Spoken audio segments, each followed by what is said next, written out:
Good afternoon, everyone. Welcome back for week 4 of the AVCP Tribal Court Training Series. My name is Denise Nerby. I'm the AVCP Tribal Justice Program Manager.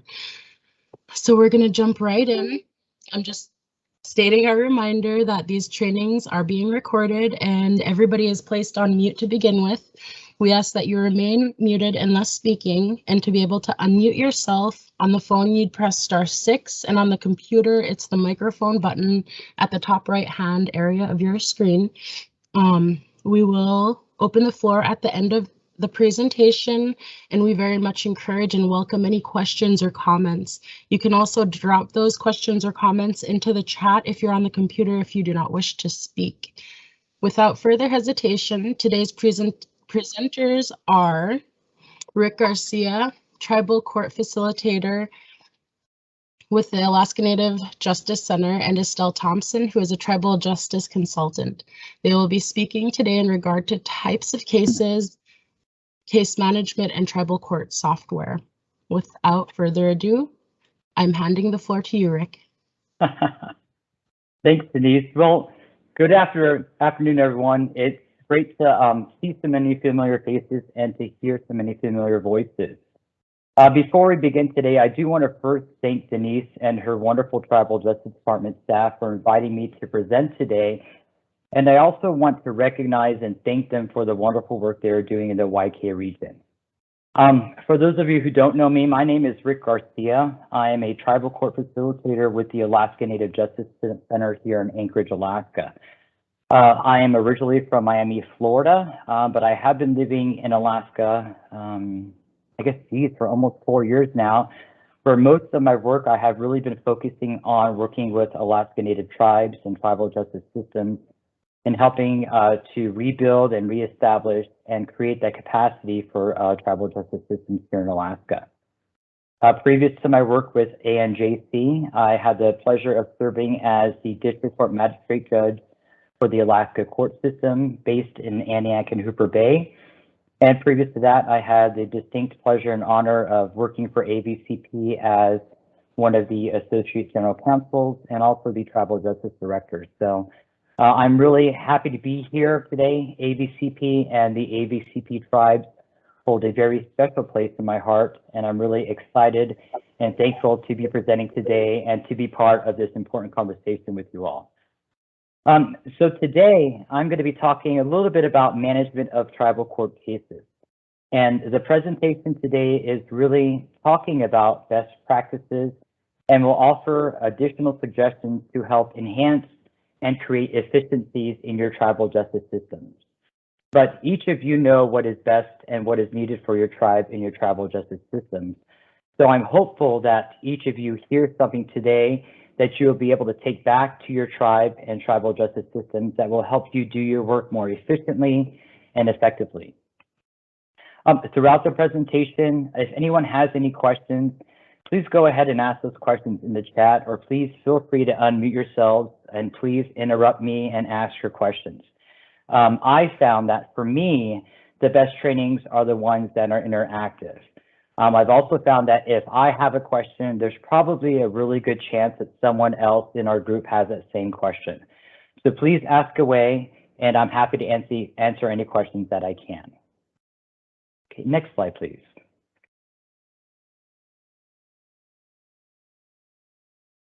And so I always like to start presentations by outlining the learning objectives, or what I hope the presentation will explain. And today I'm going to share a little bit about management of tribal court cases from a really high level overview. Specifically, we're going to talk about due process and best practices surrounding due process, and how ensuring that our tribal justice systems are protecting due process rights of the parties is really important. We're going to also look at the different types of cases that are currently being heard by Alaska tribal courts. We're going to talk a little bit about court case numbering and how choosing a numbering style for your tribal court cases can help to increase efficiency. And then we're going to talk about considerations for management of all cases, including some best practice recommendations that can really be applied across the board for all your cases. And then we're going to talk about special considerations for specific case types that we know that Alaska tribes are hearing in their tribal courts. And then finally, Estelle is going to share her experience, her boots on the ground experience of management of tribal court cases at Pine Butte. Next slide, please. And let me just say off the bat that if I talk too quickly, please somebody slow me down. I've been really practicing trying to speak a little slower. I know I have a tendency to speak fast, so if that happens, please unmute yourself and yell at me. So I wanted to talk a little bit about due process, and I think that it's a very important topic for us to talk about at all trainings, because due process is required for all court cases, and how we manage and how we document due process feeds into how we effectively and efficiently manage our tribal court cases. So to understand due process, I kind of want to go back a little bit and talk about where it came from. And it came from a 1968 law, the Indian Civil Rights Act, which was enacted to make sure that folks under jurisdiction of tribal justice systems receive the same rights as Americans do under the Bill of Rights, which include those rights and protections of due process. The 1968 law really has three parts, and the specific part that we're talking about right now is Section 1302, which is constitutional rights, and that's where due process rights come in. And it's in that section that you're going to find that tribes must provide things such as the free exercise of religion, free speech, free press. You also find that tribes are required to have probable cause and a court-issued warrant for any search or seizure. For our purpose today, it's important because that's the section that talks about due process and requires that tribal justice systems provide their participants due process.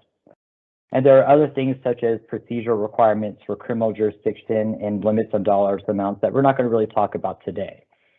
But so due process is found, or it's enacted in the Indian Civil Rights Act. And in Alaska, the Alaska Supreme Court decision in John V. Baker reaffirmed that due process is required.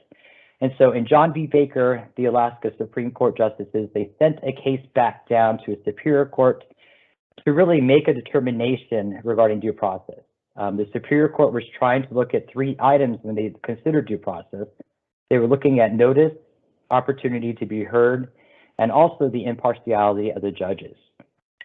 In that case, the first John V. Baker case, the Superior Court said that due process wasn't provided, but they were wrong because much of the record of the tribal court proceedings got lost, which made it impossible to reconstruct what actually happened. The important part of the first John V. Baker case and what came out of that case is that tribes do not have to provide due process in the exact same way that the state of Alaska court system does. But it does require that tribes do provide due process and that they should document notice, opportunity to be heard, and also make sure that they have fair judges so that their decisions will stand if they are challenged in state courts. And so what state courts recognize in terms of due process in tribal courts, it will likely take some time to clarify, but it must be clarified in order for tribal court cases to be secure from challenges in state courts. So that's a lot of background information, but I just want to go quickly through due process requirements. And I know that Kevin, I know that Judge O'Gara, I know that we have talked about it before, but again, I think it's important just to spend a little bit of time because it is going to lean into the management of tribal court cases. So due process requires quite simply three things. It requires notice, it requires opportunity to be heard, and it requires that your judges be fair and impartial. So when we're talking about the first requirement, which is notice, it just means that we're giving everyone involved in the case the information about when and where the next tribal court hearing will be held and also what it is about. And it really is just giving the parties a fair chance to participate and to work toward fixing the problem or correcting the harm done. And so when we talk about notice, it's important to note that there's not a single right method to provide notice. And you can provide notice by mail, by personal service, which means just handing that to somebody. We can do it by phone, by certified mail, or we can even do it by Facebook Messenger or by social media methods. The important part about it is that we want to make sure that we're documenting how we provided service to that party. And when we think about that, your tribal laws, your court rules, where your policies and procedures may give you more information on who is responsible for serving notice, what your process is for delivering notice, and what the timelines are for when it needs to be given by. So that takes care of notice. The second requirement of due process is talking about opportunity to be heard. And that just means that each party must be given the chance to tell their side of the story, right? If we're going to court, we want to make sure that we are given our fair chance to tell our side of the story. And by doing so, it really helps ensure fairness so that the court's decision is based on both parties' evidence and information. At the hearing, the party may choose not to speak, and that's okay. The court is just required to provide that party with the opportunity to speak, but it's that party's decision whether or not they want to say something. In some situations, a party may not come to the hearing, and so the court may choose to reschedule the hearing, or they can still proceed as long as there is documented proof that the parties have received notice of their opportunity to be heard. An example of this could be a respondent in a not showing up at a long-term protective order hearing. If that respondent was served a copy of that notice, they were provided that opportunity to be heard, and the court can proceed in their absence, and their due process protections would be protected. So the third requirement of due process talks about fair and impartial judges. And so tribal court judges, we all know they must be neutral. And what that means is that they can't favor one party over another. And then also an additional requirement under number 3 is that the hearing needs to be held in a regular or consistent manner. And so when we're talking about fair and impartial judges, many tribes create parameters or policies on what it means to be neutral by really defining what a conflict of interest may be in their tribal laws or court rules. And so other tribes leave this determination up to judges and evaluate it on a case-by-case basis. But when we're talking about fair and impartial judges, generally we see conflict of interest statements that a judge should not hear a case if the parties are, let's say, immediate family or household members of the judge, people with whom the judge has a strong personal relationship, or people with whom the judge may have a direct financial, political, or personal involvement. We also see that there are sometimes exceptions made for temporary or emergency situations where the judge needs to issue a temporary order, or if it's part of a circle sentencing process. But the important part about number 3 is just to make sure that we are ensuring that the parties to a case, that the judges are fair and impartial, and we should really look to our tribal laws or our court procedures or our judicial ethics for guidance on that. Next slide, please. So, due process best practices. So, before we go into the best practices that we have here, I want to share the importance of the tribal court clerk's role in helping ensure due process is done correctly. So, we have just gone over the due process requirements. We went over and talked about a little bit about the history of why it's there and the protections that it's serving. But I want to say that much of the process or much of ensuring that due process is completed in your tribal justice system is really going to fall on the court clerk and their responsibility. They're the ones that are going to make sure that notice goes out. They're the ones that are going to make sure that it's properly served. And they're the ones that are going to make sure that people understand what's happening. The clerk is there to ensure that all court procedures take place in a regular and consistent manner that lines up with your tribal laws. They are the record keepers and should be familiar with all the rules and processes.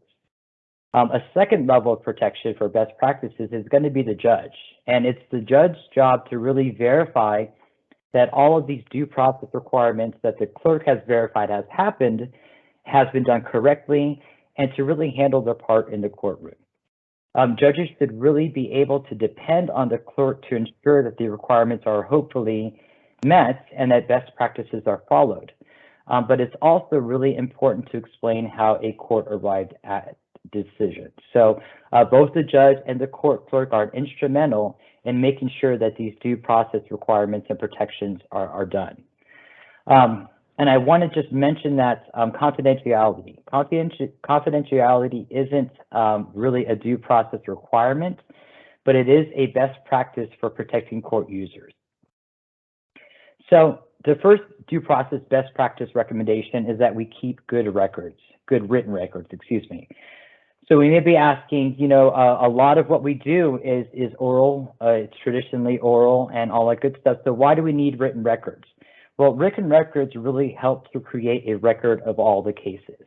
And so when we talk about written records, it's okay if your court wants to utilize handwritten records, audio recordings, or video recordings, but we want to make sure that we have some type of record of the proceeding so that we can reference back to that, and if need be, we can also forward that or do a transcript of that for going forward. So written records are helpful for review purposes when we're drafting orders. We all know that oftentimes at the hearing, it is not the best time to draft an order, and that we often rely on the records of what happened at that hearing to really talk about what happened and to draft that order, maybe by the clerk or maybe by the judge, but to really make sure that the order follows what was talked about in our tribal justice or tribal court hearings. If we have an appellate court in our tribal justice systems, it's really important because the appellate court is going to need a record to review of the lower court proceedings. So having that written record or having those audio records or video records will help ensure that your appellate court has the information that it needs to review.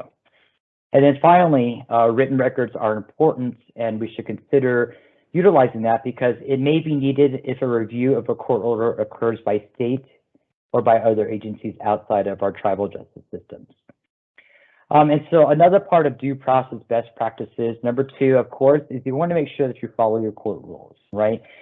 Court rules are normally published publicly, and tribal laws are public, of course, and so we want to make sure that part of protecting due process is ensuring that not only the tribal judge, but also the tribal court clerk is following those court rules. Another due process best practice is to make sure that you're explaining your decision. We all have been in a situation where we've seen where we get a court order or some kind of document that says, let's say, agreed, affirmed, granted, and you're like, what the heck is this talking about? So we want to make sure that we take the time out from the tribal justice standpoint, that we explain what happened and that we really explain our decision. And that doesn't say that you can't explain it orally at the hearing, but if we do say it orally at the hearing, the best practice recommendation would be to follow that up in a written decision. And again, you're going to rely on those written records to really detail and to make sure that what you said at the hearing is reflected in your writing or your written order. And the last thing, again, best practices is we want to make sure that we're protecting the confidentiality of the parties, right? There are some hearings, for instance, a domestic violence hearing or a child protection hearing, where we want to make sure that we are not including, let's say, the names of children. We want to make sure we're protecting that confidentiality. So part of the due process best practices would make sure that your tribal laws or that your court procedures have mechanisms in place to protect that confidentiality. Next slide, please. So this next slide is just something that I like to present, and these are the many different cases that Alaska tribal courts are currently hearing. And it's a general list. It's certainly not meant to be exhaustive, but based on our experience at ANJC and our work with tribes throughout the state, these are the cases that Alaska tribes are hearing. So on the screen, you'll see that Alaska tribes are hearing a wide variety of cases, including adoption, child protection. We're handling ICWA intervention cases, domestic violence cases. We're dealing with assaults, juvenile delinquency, and even handling stuff such as vandalism. Next slide, please. So when we're talking about case management and management of tribal court cases, the first thing I want to touch upon is case numbering. And it may seem rather simple, but case numbering really serves a couple of different functions. First, they help to identify a case without possibly compromising confidential information, such as names of minors, etc., names of victims in a domestic violence case. And then secondly, they really provide a uniform and efficient way of organizing your cases rather than possibly organizing it by names of parties and doing it alphabetically. So how you format the numbering of your tribal court cases can help with the overall management of your tribal court cases. it can also help with the efficiency and the effectiveness of your tribal justice system overall. Next slide, please. And when we're talking about case numbering, case numbers can be formatted in a lot of different ways. And in the next couple slides, I'm going to provide some examples about ways that we can think about maybe formatting our case numbers. But case numbers can be formatted, and really the formatting should be done in a way that helps assist not only the clerk, the judges, and the tribal justice or the tribal court system, but also perhaps the parties in identifying certain basic information about the case. And basic information that we can think about including in the case numbering could be the year the case was filed. We could think about including a unique number for each case, and there's different methods of doing that, which we'll go over in a second. And then we could also think about including possibly a unique identifier to that case number that helps the court and the parties identify the type of case filed. For example, next slide, please. So the first example here, this is example number 1. And on this example, you'll see that the case number in example number 1 takes into account not only the year the case was filed, it also thinks about the month that that particular case was filed, the number of cases filed that month. So we're going to assign the case based on what number of cases that filed that month, and the case type. So for instance, in the first example there, you see child protection, right?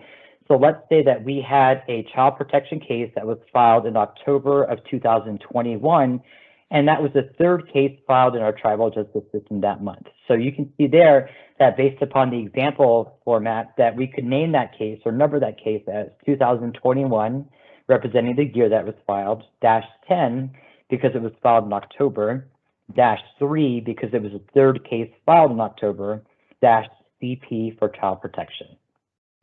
Similarly, let's say we had an ICWA case that was filed in January, and it was the first case of 2021 to be filed. So that case number could look something like 2021 for the year, -1 to represent the month of January, -1 to represent that was the first case filed that month, -ICW for an ICWA intervention case, and so on and so forth. So, and this case numbering system may be helpful or may be more beneficial for our tribal justice systems and our tribes that are hearing a lot of cases, right? Where we need to think about separating it out by not only year, but by month, and also by the number of cases filed that month.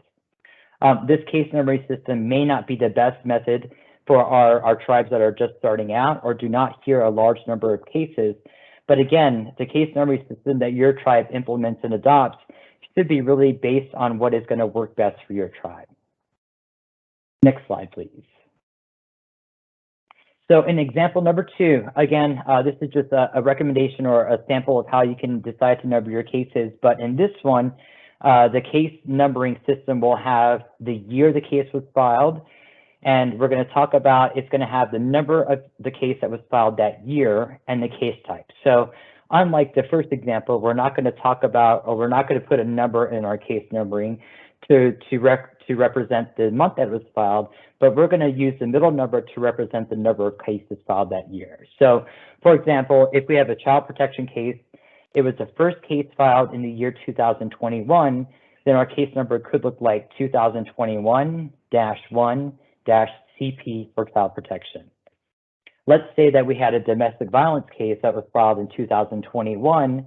It was the 6th case filed that year. We can use our case numbering may look like 2021-6-DV for domestic violence. So again, creating and deciding and adopting a numbering convention will not only help to create that greater efficiency and effectiveness of your tribal court, but it will also help your tribal court staff and judges by creating the policy of identifying and numbering cases now and in the future and using that going forward. So again, example number 2 may be more beneficial for a tribal justice system that doesn't hear a great number of cases per year. But again, however you decide to number your case numbers or format your case numbers, it's really going to be about what's in the best interest and how it can best create that efficiency and effectiveness of your tribal justice system. Next slide, please. So some more case management best practices, and these are just some things that I found during my time on my bench and working with some tribes that we really want to think about including in our case file. Of course, we want to talk about and we want to document the party information, which includes addresses, telephone numbers, and email addresses. And it's really important to have this information easily available for not only the judges, the clerks, or the tribal court staff. Because it's going to be information that we reference back to quite often, right? The clerk is going to always need the party information, their addresses, when they're sending out documents. The judges are probably going to want to know that information when they're reviewing cases prior to a hearing or during a hearing. And if you aren't using an electronic system for case management, or even if you are, this information is important to keep handy and up to date. We may also want to think about or to make sure that we are documenting witness information or other party information. Again, because that witness information is going to be needed for notice of hearings, for documents that they may be entitled to receive of tribal court hearings, or even for orders that they're entitled to receive that. Information about the type of case filed, which may require additional considerations that we'll talk about in a little bit. We may also want to think about documenting court filings, so things such as petitions, responses, evidence, hearing dates and times, notice of hearing dates and times, dates that those notice of hearings were served, and also it may be best practice to consider documenting deadlines of the court if there are any. And again, the purpose of documenting this particular type of information is because it will oftentimes be needed for service information, for hearing information, for the clerk of court, and for the judges.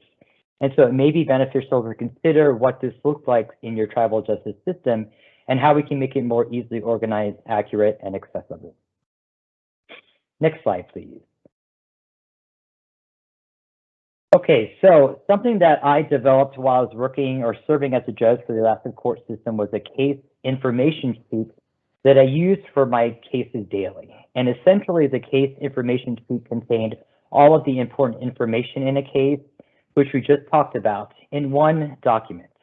I found it to be very helpful for me to remember important information about the case while preparing for a hearing and also while a hearing was going on.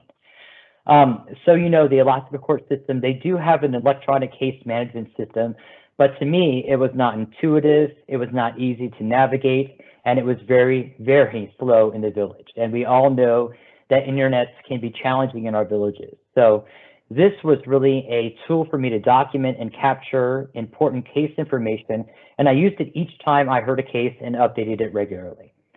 And so the case information sheet is an internal use only document, and it should remain part of the court files. Now, this is because it will not only have confidential information, but it also has a place for judges' notes, and that information, especially the judges' notes, should not be shared to anyone outside of your tribal court or tribal justice system. And the case, yes. I'm sorry, there's a there's a question in the chat that says, is there an easier way to get respondent or defendant information? Sure. Yeah, let's answer that. Elijah, so are you talking about, in what context are you talking about? So the easiest way that I know of is when a petition is filed, normally it's going to require the petitioner or the person who's filing the petition to give the court information about the respondent and the defendant. And if that isn't there, then normally what will happen is that the court clerk is going to reach back out to the person who filed that petition and ask them for that information. If it's a case where, let's say that it's a case in Hooper Bay or in Shevac or in Emonic, and the defendant or the petitioner or respondent may be in another city, then the court clerk should work with that person that's filing it to find that and locate that information. But in the villages, I think that everybody knows where everybody is located, or if they don't know where they're located currently, they know where their relatives or their parents or somebody else to contact to find out that information. But in a bigger city, it may be more difficult, but normally the petitioner is a person that's going to supply that information to the court. And Elijah, does that answer your question?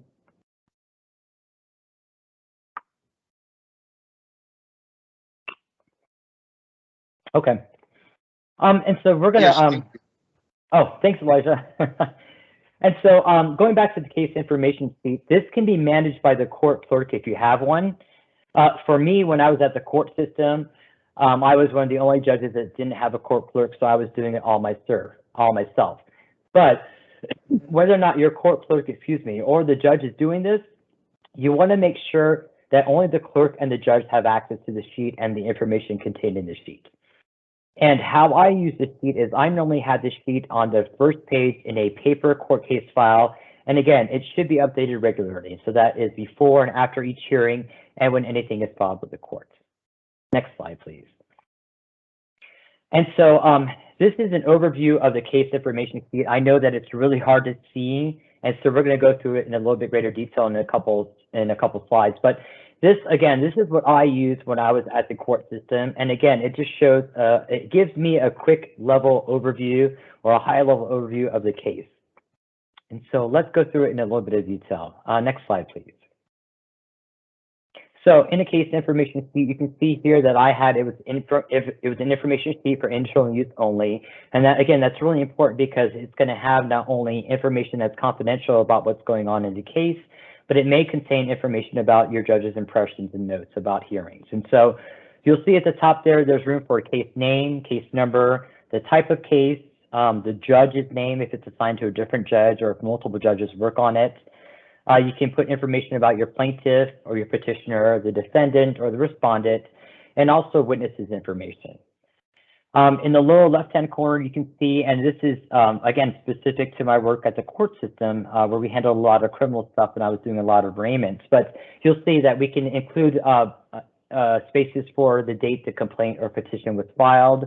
I have charges there, date of arraignment, who the attorney for the state was, attorney for the defendant, the plea they entered, what their bail amount was that I set, and the conditions of release. So that is all information that is probably not relevant to tribal justice systems or tribal courts right now, but we can amend that to include stuff such as the date the petition was filed, what they were alleging, and stuff like that.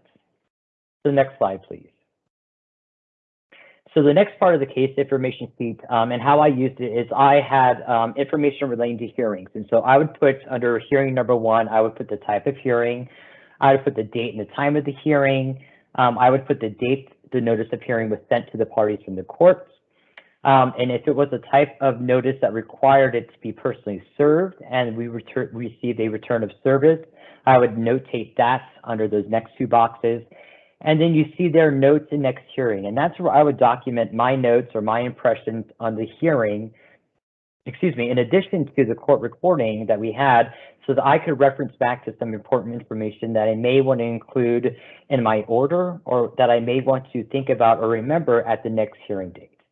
And then finally, I would include on the next hearing, I would just jot down simply the next hearing is on November 3rd at 9:30 a.m. so that when after the hearing, I could draft and I could send out that notice of hearing and I didn't have to listen to a recording of the court's audio recording.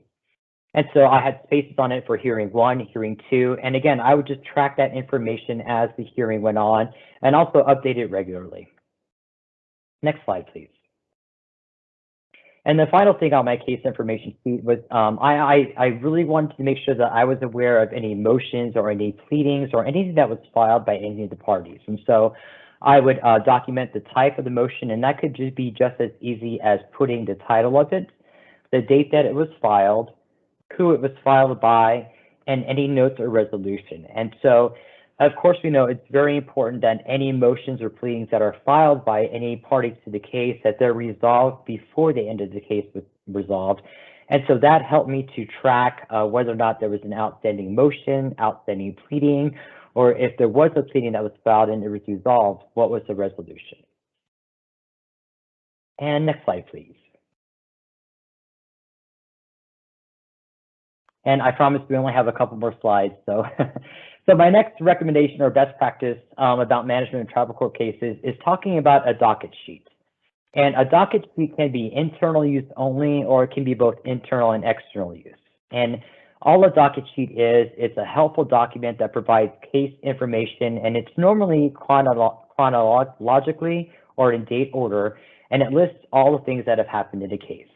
And again, it can include such information such as pleadings, motions, filings that have been filed in the court case, as well as information about hearing dates and times, and also orders about the court.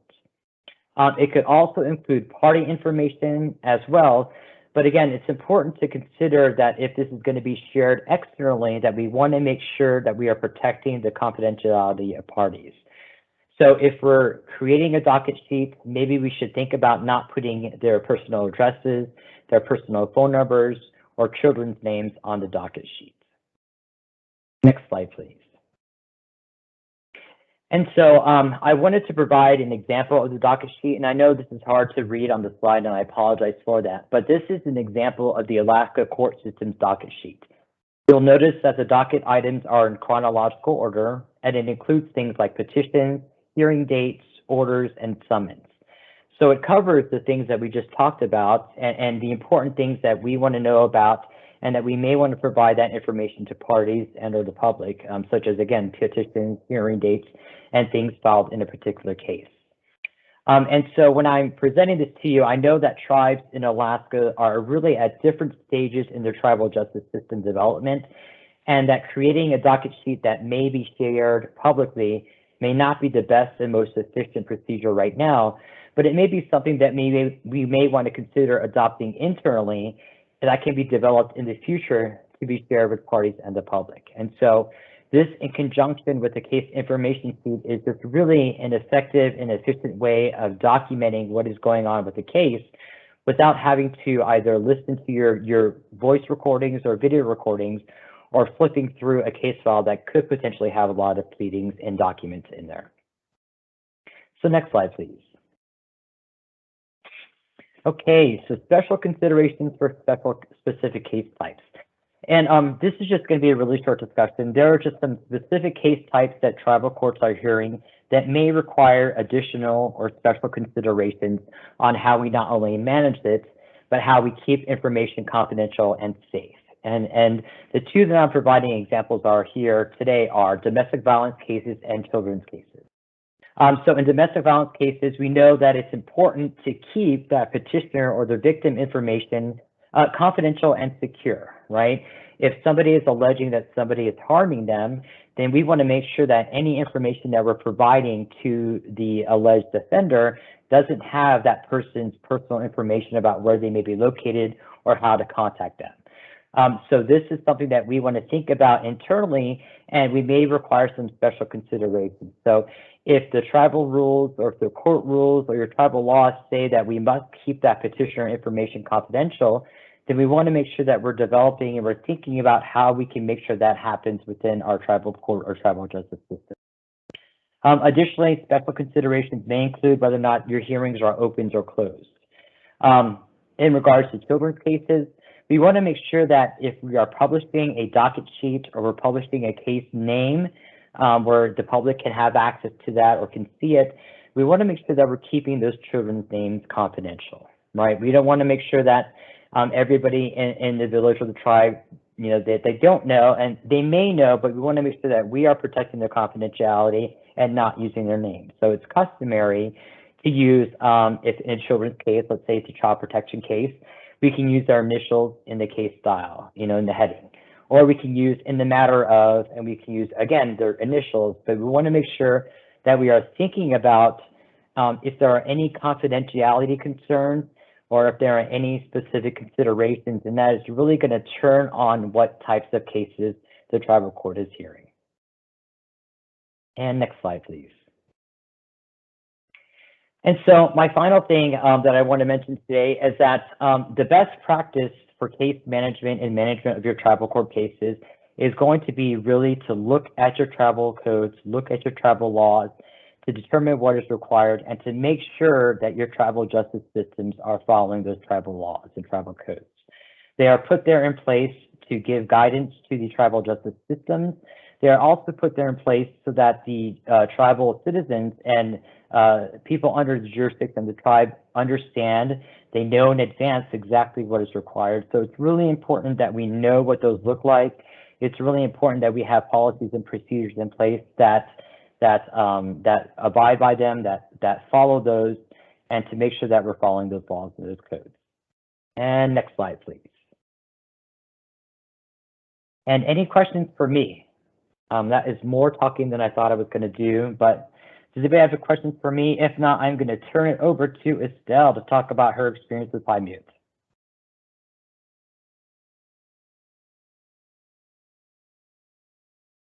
So just a reminder that if you do have any questions for Rick, if you're on the phone, to press *6 or the little microphone button at the top right-hand area of your screen. Or you could drop them in the chat if that's easier for you. So there's one question. Is there any release of information templates? There are several release of information templates. They're available on the Alaska court system, and it really kind of depends on what information you're being asked to release. And so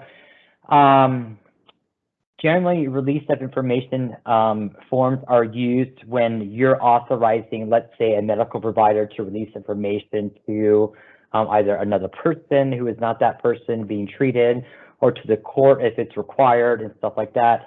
Is there a particular release of information that you're looking for? Is this Angela? It very likely is. Hey, Angela.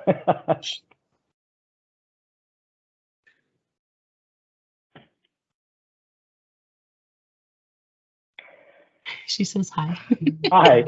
I'm gonna let me see if I can find a release of information form, and I will send it to Denise to send to you, Angela. But it really is going to be, yes, there are release of information forms. It's really going to depend on what information that you're asking to be released. And AVCP is able to assist with that if you reach out to us. Winter could help with that, drafting that. Awesome, that sounds good to me. So just one last call. Are there any other questions or comments for Rick before we hand the mic over to Estelle?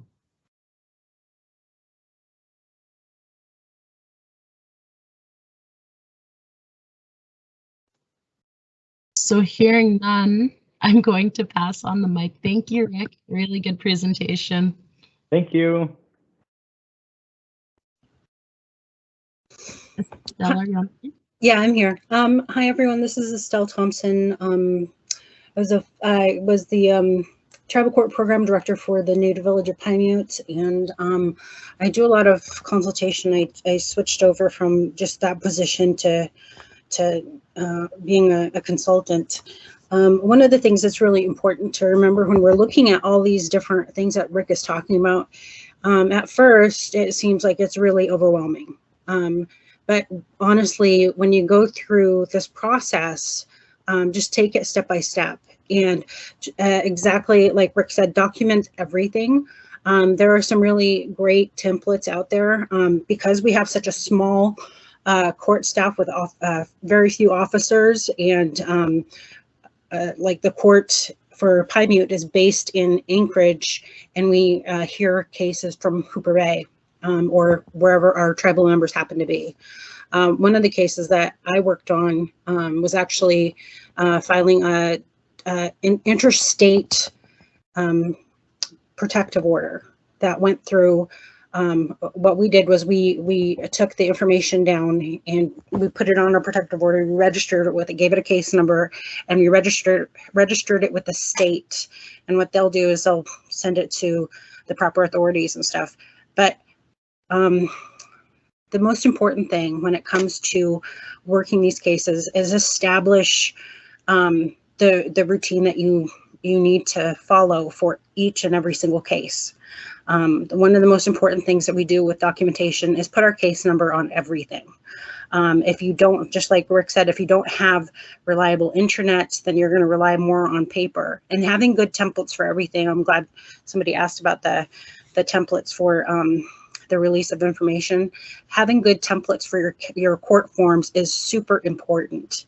If you can come up with a court form that's not only easy for you to read, whether it be the docket record or the case information record, then you won't forget any steps. And every single time we go through a new case, we have to make sure that we understand who's got possession of the case, what they've done for it. And so at the very front of our case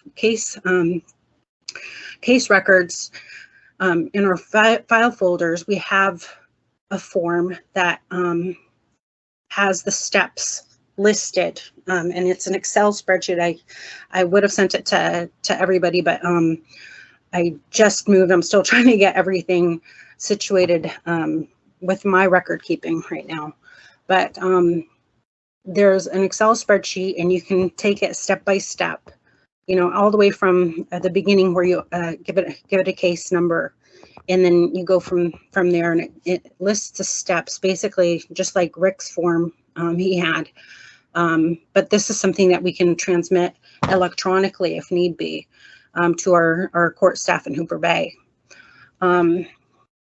Being able to get a system down is the hardest thing. It's going to be the hardest thing that you do as far as the cases go, because once you get that system established, it's so easy. You get into a rhythm, you get used to doing the records. And one of the things that I think is really important is taking a case.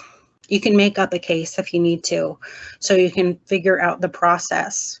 Like if you wanted to do a name change, or if you wanted to record a protective order, you take it through the process and have all the people that you need to contact for that process in place before you actually have to do one. One of the things that is really great with AVCP and some of our other tribal courts is that there are many of us that are willing to help walk you through or help you create what you need so that it's easier for you. I know for myself, when I started with the Pine Buttes Tribal Court, I had absolutely nothing. So all of this could be very overwhelming. Thank goodness I'm a very methodical person, and I like to do things that take lots of steps. But not everybody is like that, and that's where AVCP and people like Rick and myself and Darlene Daniel and all these folks that are doing the presentations with AVCP can be really helpful, because most of us have gone through this process. The other thing is that you shouldn't be afraid to ask questions. One of the hardest things that you can do is coming into something that you really don't have a whole lot of knowledge about, prior experience or knowledge about, and people are asking you questions. This is where you rely on your network, and you cannot be shy about talking to other tribal court officers, judges, Denise, Rick, myself, anybody, because we want to make sure that everybody has all the information that they need and they understand it in a way that's going to make them more effective and successful. Because the most important thing for our tribal courts is that we take care of our people. People are relying on us to make sure that we get these things done. So it's important that you have your process, the schedule of events, like the format you follow, the system that you follow, so that you don't miss any steps. One of the hardest things in the world that I've had to experience is seeing that somebody missed a step in one of our filings, and it was detrimental, especially in cases where you're working with child welfare. That could be really, really tough. So we want to make sure that we don't miss any steps, and you just take it slow at first. If you're going to start with anything, do something that is relatively easy first. I don't know what each and everybody's courts look like. Our court primarily works with like protection orders, stuff for children. We don't do anything really big right now. Because we're a small court, we don't see very many cases. And I see Deb O'Gara kindly said that she can be contacted at the Alaska Native Women's Resource Center with questions, and she gives her email address. So I can't think of anything else right this very moment.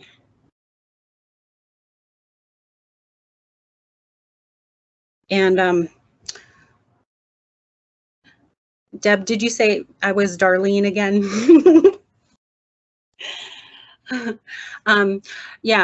There are so many people that can help you on your path. Again, it's all about documentation and just practice and practice and practice. If you guys have any questions, or Denise, do you want to say anything? Well, so all of the information, all of the contact information for any of the presenters are, you can reach out to the Tribal Justice Department for any of that. Everybody is very much willing to help, and everybody is really nice. And I just have to say from personal experience that it can be really intimidating to hear all of these like big words and everything, but you know, a lot of us have been doing this for a long time without realizing that, you know, adjudication or arraignments, we've been doing this, but it's just called something else within our culture. There is a hand raised. Elijah, did you want to go ahead and unmute yourself to ask your question or your comment? Yes, hi, this is Elijah Prince. I'm the Kotlik Intertribal Court Administrator, and I had a question about enforcement on tribal court orders, because back in Kotlik we've been having a problem with law enforcement, a lack of law enforcement actually, and like with protective orders, I wanted to know if you guys have any like tips for forwarding court orders to the state and enforcing court orders. Elijah, I do, and I've been having this conversation with the troopers statewide, and specifically with the C detachment in Bethel about enforcement of domestic violence protective orders specifically. So I will take a stab at this, and to begin, domestic violence protective orders, they're entitled to full faith and credit enforcement under the Violence Against Women Act. And so what that means is that if a tribal court or tribal justice system enters a valid domestic violence protective orders, by ensuring that due process requirements and protections are met, that you can go ahead and forward that directly to the state troopers for enforcement. And so what that looks like in the Bethel region, I had a conversation with Lieutenant Gonzalez in Bethel. He recommended that the best method to deliver a tribal protective order to the troopers in Bethel would be by fax. Now, there are certain requirements. Of course, the tribal protective order has to be an unexpired protective order. And again, it has to make sure that it has enough information in that protective order that the state troopers can enforce it. So we want to make sure that it has the name of the petitioner, who is the victim, the name of the respondent, who's the offender. It has that the court has found they have jurisdiction, and it has detailed information about what restrictions or what orders or what prohibitions the tribal court is ordering against the alleged offender. And so I know that AVCP, they have some great domestic violence protective order forms that are VAWA compliant, that will work, that they can share with you. But I guess the longer answer to your question is you can send them by fax directly to the troopers. Is there any kind of like a form that I would have to fill out when forwarding? And also, do they have an email? Because sending by fax, it's always kind of difficult to confirm that they received the fax, Right. because we only have one fax machine for our whole council building, and, Right. And so, it's being used often. Yep, and exactly, Elijah. So you're identifying the problem to the T. They do have an email address that the troopers use for state court judges. They are not willing at this time to open it up to tribes, but we are working, Deb and I are working tirelessly to get that opened up to tribes throughout the state. And so we're having those big policy conversations with the people at the troopers and really just trying to educate them on exactly what you're talking about. You know, there are challenges There are a lack of follow-up from the troopers that we're experiencing, especially in the rural areas. So my best practice recommendation to you would be to fax it to them and then give them a call and make sure that they tell you, yes, we've received it, because that phone call will serve two purposes: to make sure they received it, and also you can have them look at it and say, is there anything on here that is preventing you from enforcing this now? Okay, thank you. That answers my question. I have one more about enforcement. And it's a smaller one. When it comes to community service, we've been having people that we court order community service within Kotlik, and they fail to comply. And I know we file it as non-compliance, and we have another court hearing. The thing is, we don't know what to do with that second court hearing for the non-compliance, and we don't know how to enforce that non-compliance. Yeah, and Elijah, I think that's really going to depend on the intertribal situation. I'm not familiar with that. I don't know if you are using the laws of the tribe or the person is a tribal citizen of, or where the offense occurred. But I would really recommend that you look at your tribal laws, and I can give you some examples of what other tribes do. Let's say that there is a citation issued or a fine issued, and the person doesn't pay that fine. The court will set another hearing date. They'll provide notice to that person of the other hearing date, and they could increase those fine amounts. You know what I mean? They can increase them, let's say, from 50 to 100. And after a certain amount of time, we have tribes, or I've seen tribes where they've even taken away certain benefits. You can't come to the community center. You can't practice basketball on the basketball courts. I think that Darlene Daniel explained one time that in Kong, they were confiscating people's boats until they paid the fines that the tribal courts were due. Of course, you want to make sure that you're providing them due process, you're providing them notice of a hearing, you're providing them that opportunity to attend that hearing, but it really is going to depend on what your tribal laws or what your intertribal court laws say. And I don't know if Deb has anything else to add to that. She is the expert on all things like this. Yeah, we have that in our ordinance. We've just never went through with it. My question was more aimed at youths and teenagers and minors, because like they don't have personal property that we can take away from them. And but I think that I will bring that up to the council about the community activities. That's a good idea. I like that. Thank you. Yeah, of course, Elijah. And I just want to say that if we're talking about youth, it's really important to make sure that we are including their parent or their legal guardian or custodian in all their notices as well. Yes. Hey, Elijah, this is Estelle.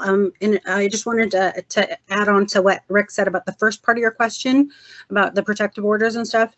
If you register your protective order through the state, one of the things that I always do, and Darlene did mention, you can scan your paperwork and email it to them. They have an email address that you can do.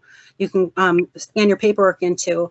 But one thing I always do is I call them up after I have sent all the information, and I ask for the state court system has a number that you can write down, and the troopers can pull that number up through the state court system. It's I don't know if it's a case number or if it's a document number, Rick, but you can get that number, and if you're having problems with that particular order, you can have the troopers pull it up by that number or the case number in the state. The state will assign you one. Yeah, and that's great advice, Estelle. Thank you. Yeah, Eliza, that's another route to go. Is you can always file a protective order with the state court system. So if you're in Kotlik, that's going to be sending it to the Bethel Clerk of Courts, and the process is still documented just now. It's exactly right. What they will do is they will file it. They'll assign it a state case court number. They'll send it to a judge to review it to make sure all the elements of due process are there and that it's enforceable. And then they will send it through their email directly linked to the state troopers for enforcement. So that is another avenue.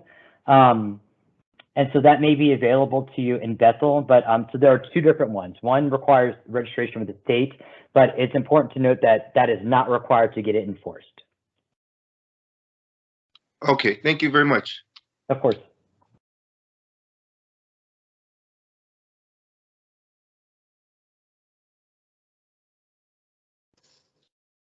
So I just really want to open the floor up again. Just if there are any other questions or comments for our presenters, please unmute yourself and ask away.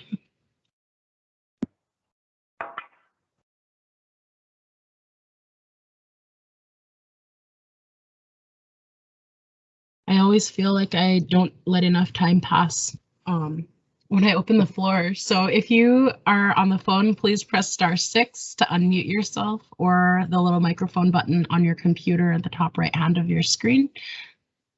Hello? Hi. Hello? Hi, we can hear you.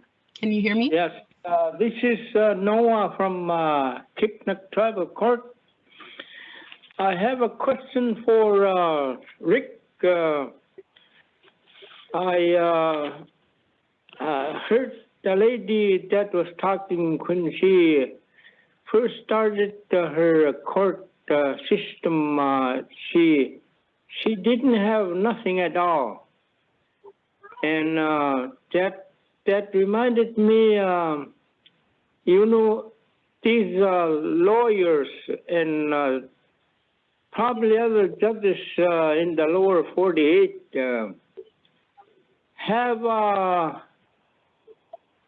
some kind of booklet or manual that have all these wordings that the court uses most of the time. And a lot of times, since we have this little dictionary in this courtroom, sometimes I have to look up a word that I wanted to understand what it means, and it's not there because maybe it doesn't have all of the words that the court uses. And I was thinking, if there's such a book as that we can use here in the local, out here in the village, for the words that we need to look up sometimes when we have different kinds of cases. I'm just saying that a lot of times I have to look up a wording that we can use, but a lot of times I have to look at what that word means to use, if we can use it on a statement, if it will fit that case. Yeah, thank you for the question. It's a great question. I will tell you, and I think Deb can confirm, as attorneys ourselves, there are still some words that I see and I'm like, what the heck does that mean? So we are looking stuff up all the time. There's a great resource online, and I just put it in the chat. It's Black's Law Dictionary. That is kind of the staple law dictionary for defining terms. There's a free version online. But I also want to say that, if the tribal justice system or the tribal court is drafting their own orders, it is not necessary for you guys to use all of this legal language. And in fact, I would probably recommend against it. We want to make sure that we are drafting these orders in plain language, in language that we can understand, as long as we're kind of addressing and identifying the principles behind it. The exact legal terminologies is not important, but what is important is that we're making sure that we draft our orders and our documents in a way that everyone can understand it, especially the parties that are coming before the courts, and then everything else would follow behind that. Yeah, okay, thanks. And I just wanted to point out again that are we using the right wording for the statement if we have to write it down, like for a record? Yeah, and that's a good question. I also am going to advocate that if you have any questions, send it to Denise, to send to Winter at AVCP, who can help you guys with that. AVCP has a great tribal justice attorney, and Denise is very familiar with all the legal language that needs to go on, that's floating around. So either Denise or Winter can certainly help you with that. Thanks, Denise. Yeah, okay, thank you. I also have to say that Tribal Justice is going to be deploying. We're going to send out our clerk's manual that has a bunch of definitions in it, and also a lot of our forms that include step-by-step instruction on how to utilize those forms. So we're going to be sending that out within the next week or so.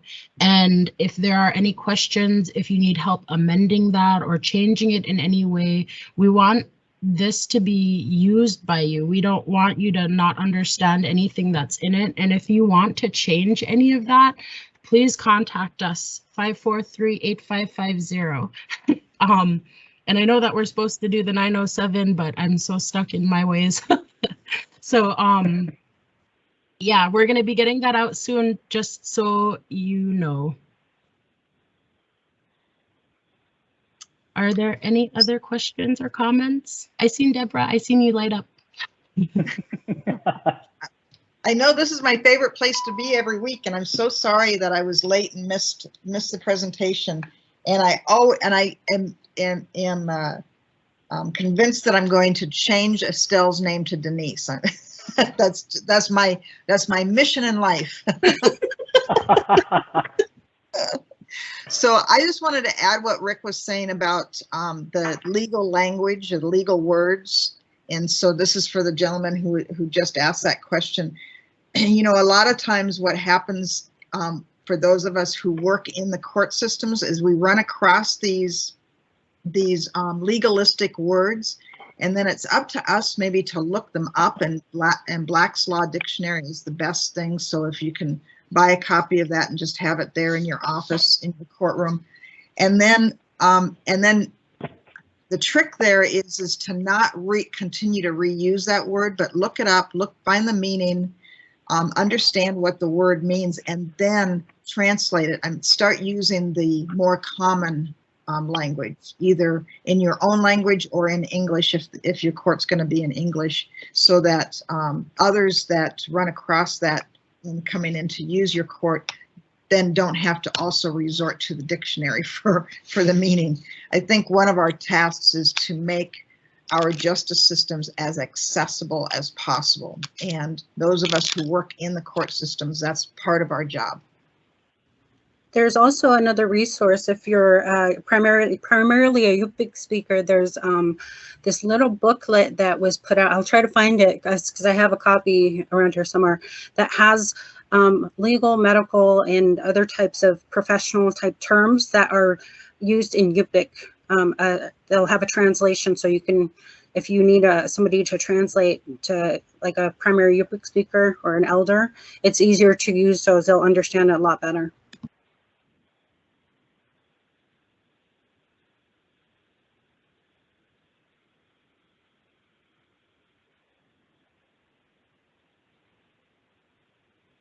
Are there any other questions or comments? Any other input from anybody? Denise, I think I heard Tootsie. yeah, I have a question. It's going back to that court order thing. Is there a charge for that? Nobody ever said. So I want to hear. Is there a charge to register a court order? Yes, sir. No, there's not. Again, that's another conversation that we're having with the troopers about enforcement of orders. But if you're sending it to the state court for registration, there's no charge for it at all.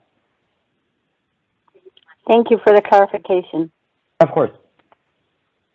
And just a reminder to include the cover sheet with your court orders that you're sending to the state court. Yes, absolutely. I think Elijah had another question. I was just going to say. Oh, sorry, Denise. Yes. This is a more specific question.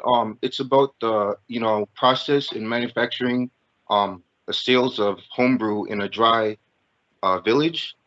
Like can I forward those types of cases to the troopers as well when we don't have law enforcement to enforce the manufacturing and sale of homebrew? I'm going to say yes. Yes, you can. I would like to be hopeful that they would do something about it. But we all know the reality of trooper presence and investigation in especially Western Alaska villages. But Elijah, I think you should. I think you should.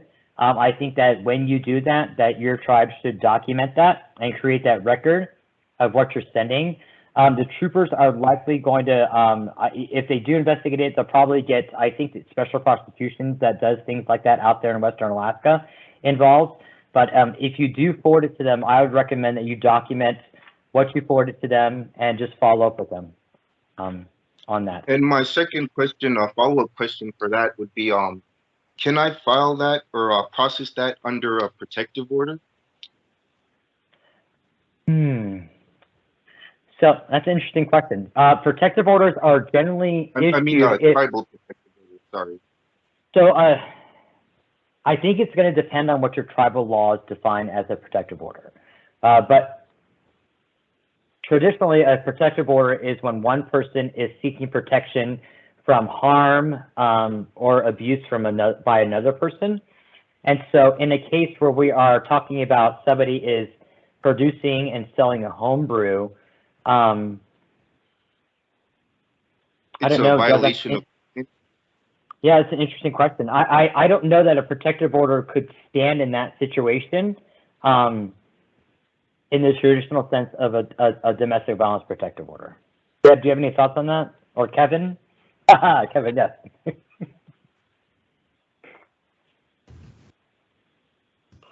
Thanks, Rick. Yeah, you know, it's not clear, and I want to agree with you that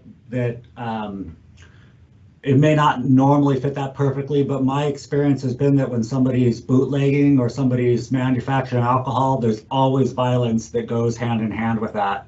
And so we may not be able to do the protective order just for that bootlegging or manufacturing of alcohol, but for the violence that goes hand in hand, if there's violence in the home or community because of it.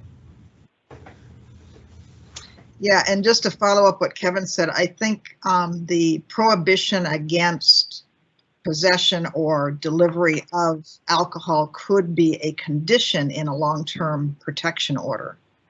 But in order to do that, you just have to have that second hearing to show that that's one of the things causing harm that would justify its inclusion in the protection order. Okay, which I don't know you. I don't know if we've gotten to that yet in the series, but we'll get there. Well, I think to clarify my question would be, how would I process when somebody is manufacturing or selling homebrew or alcohol? What kind of document or what kind of court order should I be using to forward to the state troopers? Well, and Eliza, let me ask, are there TPOs or VPOs or VPSOs in Kotlik? There are VPSOs, right? I believe that we don't currently have any. It's been off and on. Okay. The ones that we get, they quit very, like, within a matter of weeks to a few months.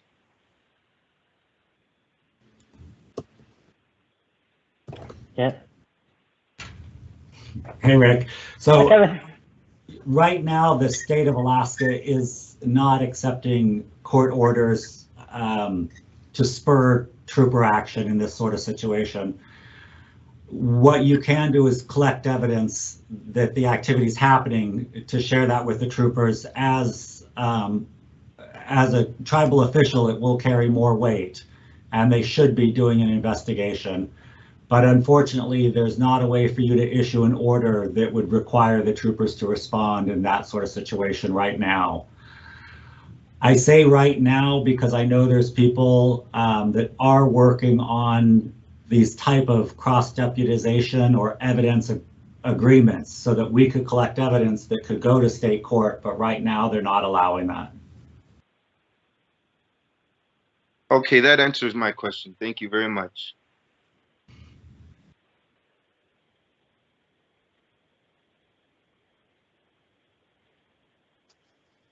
I did want to say that Darlene had answered in the post. If you're referring to state case, the tribal court does not take care of it. So if it's already in state court, it stays with the state court. I just wanted to make sure that that was known.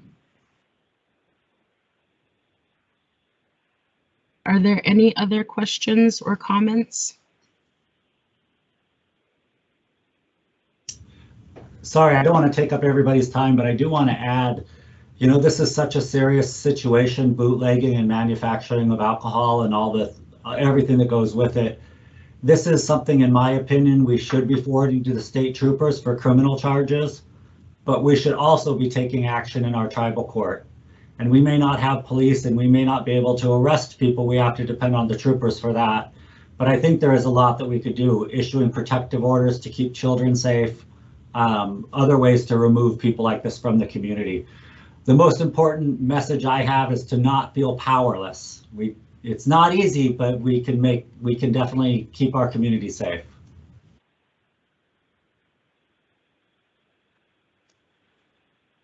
Thanks, Kevin. We always appreciate it when you have input. We don't mind if you take all our time. Are there any other questions or comments for our presenters? Any other input at all? I just had a real quick question regarding that. I remember back in the early 2000s, we had like a rural prosecution support team, and that was done through the Department of Law. Is that not operational anymore?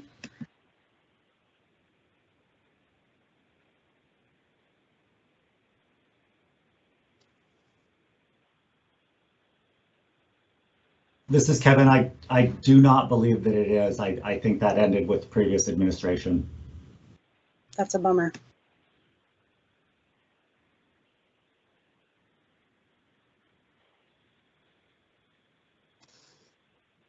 Okay, so final call. We have about 15 minutes left in our time today. So just making sure that anybody else has, if they have any questions or comments, that everybody has heard. Elijah? Sorry, I have a lot of questions. Another question I had was, well, I've seen in our own tribe in Kotlik that before we have court-ordered treatment for certain individuals, and but there's been a lot of things I've been going through back in the past where due process was not done. So I'm really trying to, this past year, I've been really trying to get that down pat and follow all the steps so that things can be enforced. But my question was, do you have any tips on like writing out like a court order to attend treatment, or would that just be part of the order in the conditions?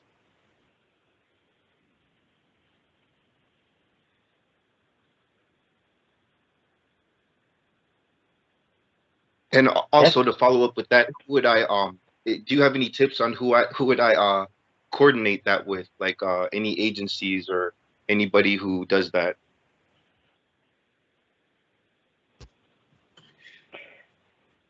I don't have any tips, Elijah. I think that you just want the court order to be as specific as possible, include dates, you know, for when the treatment needs to be completed by, and just make sure that you're reaching out to the person that needs or that you're ordering treatment to see if they're complying with it. So following up with status hearings, you know, extending that time if they need to, recognizing that, you know, oftentimes, you know, behavioral health, rehabilitation, mental health services, addiction services in the villages are oftentimes difficult to have and will require them to travel out of the village, you know, into Bethel or even Anchorage. So those would be my only recommendations.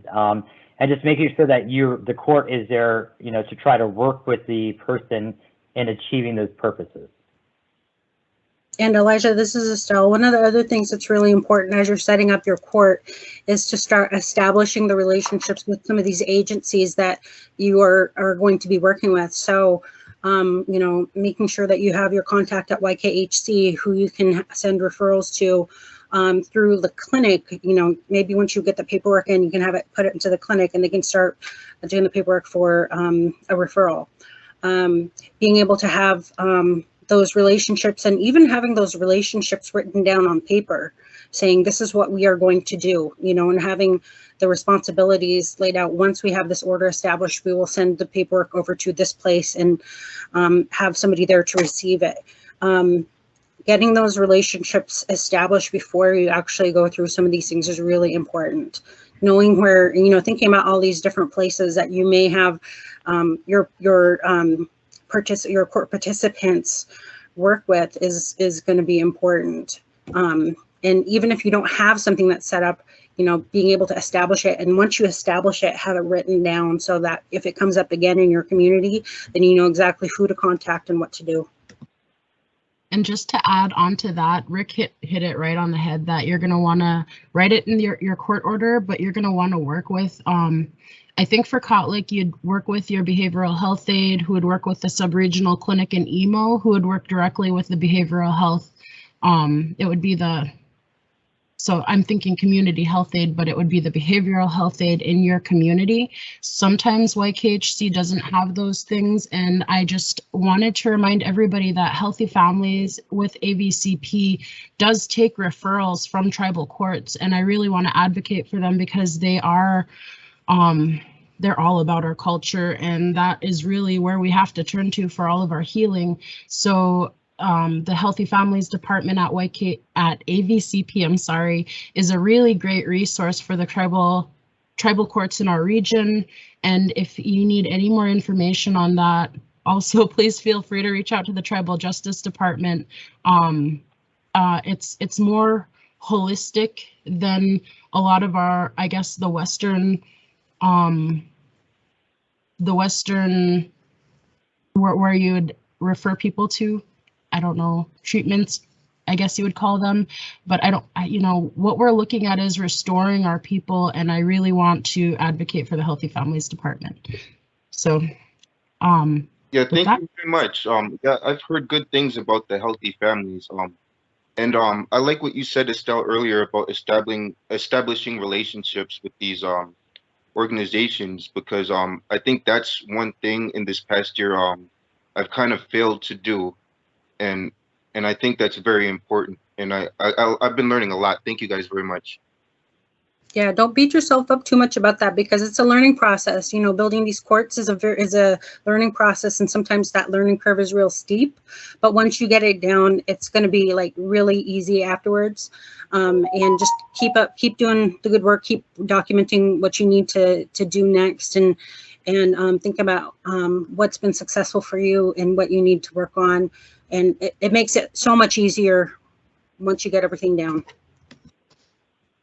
And if you have questions, always ask them. There's always somebody that is, you know, if we're not able to answer, we'll find the answer. So just always ask your questions. They're really good. And I'm sure other people have the same questions. Thank you very much. No problem. Are there any other questions?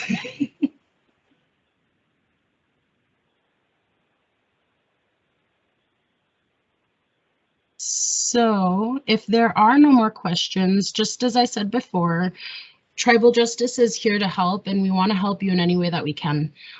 We do have an attorney on staff that can help with drafting and amending codes. We have a model children's code at this moment, and we're working on more for our bank of model codes. We can direct you in any direction that you need to be directed in, I guess. But other than that, if there are no more questions or comments for our presenters, I really just would like to thank everybody for taking the time to join us today, asking your really good questions. And I really want to thank everybody that helped out with this session, our presenters, everybody on the line. Thank you very much.